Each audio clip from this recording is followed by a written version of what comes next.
जय हिंद साथियों, आप सभी का स्वागत है हमारे YouTube चैनल पर। साथियों, इस वीडियो में हम 18 दिसंबर 2022 का पुलिस कांस्टेबल का जो पेपर है उसको हम यहाँ पर हल करने वाले हैं। पीएससी फायरमैन मुख्य आरक्षी का। तो इसका जो ये पार्ट है वो पार्ट सेकंड है। इसमें हम 51 से लेकर 100 प्रश्नों को यहाँ पर हल करेंगे। बाकी इसका पार्ट फर्स्ट अपलोड कर रखा है, उसको आप ऊपर आई टैब से या फिर नीचे डिस्क्रिप्शन लिंक से भी उसको देख सकते हैं। उसमें हमने हिंदी का सेक्शन और जीके जो रीजनिंग है उसको हल कर रखा है। तो 50 प्रश्न वहाँ पर हैं, बाकी 50 से आगे इसमें हम हल करेंगे। और ये 20 सेट है, तो चलिए शुरू करते हैं। बाकी आपका पेपर अच्छा ही गया होगा, आप अपने जो स्कोर्स हैं वो बता सकते हैं। ये यहाँ पर आप देख सकते हैं। तो हम 51 प्रश्न से शुरू करते हैं। तो 51 प्रश्न है यहाँ पर। निम्न में से किसने जनवरी 2022 में आयोजित सैयद मोदी अंतर्राष्ट्रीय टूर्नामेंट में महिला एकल का खिताब जीता है? तो ये बैडमिंटन का था दोस्तों। तो पीवी संधू को आप यहाँ पर टिक कर लेंगे। ऑप्शन ए इसका सही उत्तर हो जाएगा। अगला प्रश्न, निम्न में से किस ऑपरेशन के अंतर्गत भारत सरकार द्वारा भारत के मेडिकल छात्रों को यूक्रेन से भारत लाया गया? रसिया यूक्रेन वॉर के जो बीच में ऑपरेशन गंगा चलाया गया था। ऑप्शन ए को यहाँ पर टिक कर लेंगे। निम्नलिखित में से कौन सा विकल्प ऑपरेटिंग सिस्टम का उदाहरण है? विंडोज ऑपरेटिंग सिस्टम है, लिनक्स ऑपरेटिंग सिस्टम है, मैक ओएस भी इन्हीं की तरह ऑपरेटिंग सिस्टम है। तो ऊपर के सभी ऑप्शन डी इसका राइट आंसर हो जाएगा। अगला प्रश्न, 1 टेराबाइट में शामिल होते हैं 124 गीगाबाइट। Option A. अगला प्रश्न, ईमेल के माध्यम से भेजे जाने वाले अवांछित वाणिज्यिक संदेशों को कहा जाता है? स्पैम्स इनको कहते हैं। ऑप्शन डी को टिक कर लेंगे। अगला प्रश्न, भारत का आईटी अधिनियम किस वर्ष अस्तित्व में आया? तो ये 2000 में आया था दोस्तों। ऑप्शन बी को यहाँ पर आप टिक कर लेंगे। दोस्तों, आपके कितने आंसर सही हैं टिक करके बता सकते हैं। फिर इसके बाद मैं एक एक्सपेक्टेड कट ऑफ की वीडियो भी लाऊंगा, तो उसके लिए आप कमेंट सेक्शन में कमेंट करिएगा। और ध्यान रखें, जो फॉरेस्ट गार्ड और यूकेपीएससी के प्रीवियस ईयर पेपर आपको चैनल पर मिल जाएंगे, आप उनको जरूर विजिट करें। तैयारी लगातार करते रहें। 57वां प्रश्न है, महावीर का जन्म कहाँ हुआ? महावीर अर्थात महावीर स्वामी का तो इनका वैशाली में जन्म हुआ था। Option D. कुतुब मीनार के प्रवेश द्वार का नाम है अलाई दरवाजा। ऑप्शन सी को आप यहाँ पर टिक कर लेंगे दोस्तों। अगला प्रश्न है, भारतीय उपग्रह जो कलाम सेट V2 के प्रक्षेपण की तिथि क्या है? ये 24 जनवरी 2019 को ये प्रक्षेपित किया गया था श्रीहरिकोटा से।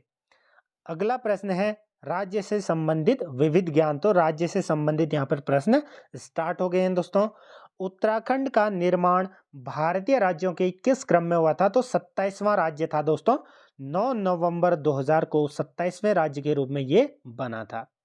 अगला प्रश्न, उत्तराखंड के किस क्षेत्र में पहली व्यावसायिक अंतरिक्ष स्थित जन जागरूकता वेधशाला स्थापित की जाएगी? इसका सही उत्तर क्या हो जाएगा? गढ़वाल। ऑप्शन बी हो जाएगा। अगला प्रश्न है दोस्तों हमारा, यहाँ पर आप देख सकें इसका गढ़वाल है। नीति आयोग द्वारा अगस्त 2022 में उत्तराखंड के किस जिले को भारत का सर्वश्रेष्ठ आकांक्षी जिला घोषित किया गया?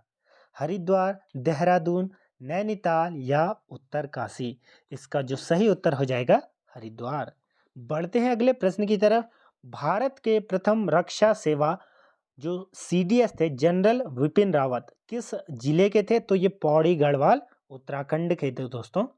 अगला प्रश्न, लोक संगीत में अपने योगदान के लिए निम्नलिखित में से किसे 9 अप्रैल 2022 को संगीत नाटक अकादमी पुरस्कार से सम्मानित किया गया? इसका जो सही उत्तर हो जाएगा ऑप्शन ए को टिक कर लेंगे, नरेंद्र सिंह नेगी। भारत के खाद्य सुरक्षा सूचकांक 2021-22 में उत्तराखंड का कौन सा स्थान है? तो 7वां स्थान है। उत्तराखंड में आईटी पार्क कहाँ पर स्थित स्थापित है? आईटी पार्क ये दोस्तों देहरादून सिडकुल में ये स्थित है। ऑप्शन सी को टिक कर लेंगे। उत्तराखंड के किस जिले में हस्तकरघा उद्योग के अंतर्गत पंजीकृत परिवारों की 31 मार्च 2021 तक सर्वाधिक संख्या है? तो ऑप्शन सी उधम सिंह नगर में इसकी सबसे ज्यादा क्या है संख्या है। अगला प्रश्न, भारत की जनगणना 2011 के अनुसार उत्तराखंड के किस जिले में लिंग अनुपात सबसे कम है? सबसे कम है ये पूछा गया है, तो हरिद्वार इसका सही उत्तर हो जाएगा। Option D. अगला प्रश्न, उत्तराखंड अक्षय ऊर्जा विकास एजेंसी एजेंसी उरेडा का प्रधान कार्यालय कहाँ पर स्थित है? तो ये देहरादून में है दोस्तों। ऑप्शन सी को आप यहाँ पर टिक कर लेंगे। अगला प्रश्न है 2019-20 में किस क्षेत्र ने उत्तराखंड राज्य के सकल घरेलू उत्पाद जीडीपी में सबसे अधिक योगदान दिया? तो द्वितीय क्षेत्रक, जिसमें ट्रांसपोर्टेशन भी आता है, तो ऑप्शन बी हो जाएगा, जिसमें पर्यटन ट्रांसपोर्टेशन आता है। अगला प्रश्न, निम्न में से किसे उत्तराखंड का गांधी कहा जाता है? आई होप ये सभी ने सही किया होगा। इसका सही उत्तर हो जाएगा इंद्रमणि बडोनी। क्षेत्रफल के हिसाब से उत्तराखंड का सबसे बड़ा जिला कौन सा है? क्षेत्रफल के हिसाब से कौन है? तो चमोली इसका सही उत्तर हो जाएगा, ऑप्शन सी। दोस्तों, अगर आपने अभी तक पहला पार्ट नहीं देखा है तो उसको भी जरूर देख लें। गढ़वाली का बारदोली के रूप में विख्यात स्थल है, तो दुगड्डा इसका सही उत्तर हो जाएगा। 74वें का क्या हो जाएगा? ऑप्शन ए। दोस्तों, यहाँ पर थोड़ा सा मिस्टेक हो गया है, तो दुगड्डा नहीं है, इसका क्या है? गुजुडू। ऑप्शन बी इसका सही उत्तर हो जाएगा। जो गढ़वाल का बारदोली, ऑप्शन बी हो जाएगा। इसको करेक्ट कर लेंगे। अगला प्रश्न, डोला पालकी आंदोलन संबंधित था, ये किससे संबंधित था? ये शिल्पकारों से संबंधित था। 1857 के विद्रोह के समय जो प्रोफेस्टन के कुमाऊं के कमिश्नर कौन थे? तो कुमाऊं के कमिश्नर कौन थे, ये पूछा गया है। प्रोफेस्टन के साथ समय कुमाऊं के कमिश्नर कौन थे? ये थे हमारे sir Henry Ramsay. Option B tick कर लेंगे। ऑप्शन बी, इसको मैं एक बार क्लियर करके बता देता हूँ। ऑप्शन बी को टिक कर लेंगे, जो 1857 की क्रांति हुई थी। मथुरा प्रसाद नैथानी एवं कुछ अन्य गढ़वालियों ने निम्नलिखित में से किस स्थान पर 1907 में गढ़वाल भात्र मंडल की स्थापना की? इसका सही उत्तर हो जाएगा लखनऊ में। ऑप्शन डी इसका क्या हो जाएगा? सही उत्तर। अगला प्रश्न, अल्मोड़ा में सबसे पहले प्रेस खोलने और समाचार पत्र प्रकाशित करने का श्रेय किसे जाता है? तो ये जाता है दोस्तों बुद्धि, ऑप्शन सी, बुद्धि बल्लभ पंत। अगला प्रश्न है यहाँ पर, कौन कुर्मांचल केसरी के नाम से जाना जाता है? कुर्मांचल यानी कि कुमाऊं केसरी, तो बद्रीदत्त पांडे। ऑप्शन डी को टिक कर लेंगे। गढ़वाल कांग्रेस कमेटी के निमंत्रण पर पंडित जवाहरलाल नेहरू किस वर्ष दुगड्डा आए थे? तो ये किस वर्ष दुगड्डा आए थे? 1936 ईस्वी में ये दुगड्डा आए थे। सविनय अवज्ञा आंदोलन के दौरान अल्मोड़ा नगरपालिका भवन पर तिरंगा झंडा फहराने वालों में निम्नलिखित में से कौन नहीं थी? कौन नहीं थी ये पूछा गया है, तो होमवती देवी। ऑप्शन बी इसका सही उत्तर हो जाएगा। ऑप्शन बी को टिक कर लेंगे। अगला प्रश्न, गंगा का निर्माण किन नदियों के संगम का परिणाम है? तो भागीरथी और अलकनंदा नदी मिलती है, उनका संगम है। कहाँ पर है ये? देवप्रयाग में है, आपने पढ़ा होगा। ऑप्शन ए इसका सही उत्तर हो जाएगा, भागीरथी एवं अलकनंदा देवप्रयाग। अगला प्रश्न है, श्री बद्रीनाथ निम्न में से किस नदी के किनारे स्थित है? तो अलकनंदा, ऑप्शन सी हो जाएगा दोस्तों। अलकनंदा के तट पर क्या है? श्री बद्रीनाथ मंदिर। अगला प्रश्न, बागेश्वर इसके तट पर स्थित है, किसके तट पर? तो ये सरयू और गोमती नदी, इन दोनों के संगम पर ये स्थित है। अगला प्रश्न है, निम्नलिखित में से किसने गढ़वाल की दिवंगत विभूतियां पुस्तक की रचना की? तो दोस्तों, किसने करी? इसका सही उत्तर हो जाएगा भक्त दर्शन। अगला प्रश्न, 1921 में किस स्थान पर गढ़वाल कांग्रेस कमेटी के कार्यकर्ताओं की बैठक की अध्यक्षता पुरुषोत्तम दास टंडन ने की थी? तो दुगड्डा इसका सही उत्तर हो जाएगा। 86वें का ऑप्शन ए इसका सही उत्तर हो जाएगा। तो दोस्तों, आपके इसमें जितने भी नंबर आए, लेकिन आप अगले जो एग्ज़ाम है उनकी तैयारी करते रहें। उसके लिए आप प्रीवियस ईयर पेपर लगाते रहें और रिवीजन करते रहें। बाकी प्रीवियस ईयर पेपर की प्लेलिस्ट है, वो मैं बता चुका हूँ, आप उसको ज़रूर विजिट करें। निम्नांकित जनपदों में से नंदा देवी शिखर किस में या कहाँ पर स्थित है? तो ये चमोली में स्थित है दोस्तों। पर्वतीय क्षेत्रों में मिट्टी कटाव को रोका जा सकता है गहन द्वारा ऊपर नीचे खेती करके पशुचारण से, तो सीढ़ी नुमा खेत बनाकर, सीढ़ीदार खेत बनाकर ही क्या भूमि कटाव को रोका जा सकता है, या मृदा अपरदन को भी रोका जा सकता है। निम्नांकित में से कौन सा युग्म सही सुमेलित है, ये पूछा गया है। डोडी ताल टिहरी गढ़वाल ये गलत है, क्योंकि ये उत्तरकाशी में है। हरीश ताल चंपावत ये भी गलत है।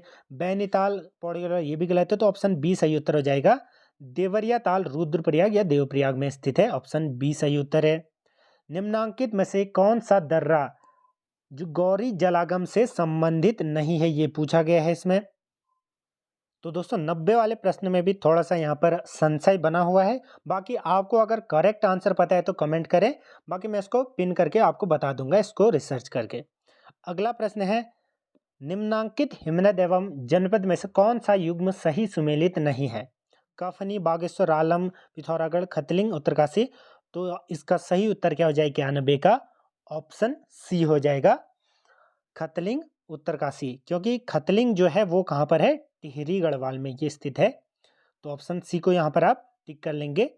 अगला प्रश्न, उत्तराखंड विधानसभा में अनुसूचित जनजाति के लिए कितनी सीटें आरक्षित है? अनुसूचित जनजाति अर्थात शेड्यूल्ड ट्राइब। तो 2 सीटें इसके लिए क्या है यहाँ पर आरक्षित हैं। अगला प्रश्न, किस मुख्यमंत्री द्वारा उत्तराखंड में पंचायतों में महिलाओं का आरक्षण 33% से बढ़ाकर 50 किया गया? तो ये थे विजय बहुगुणा जी।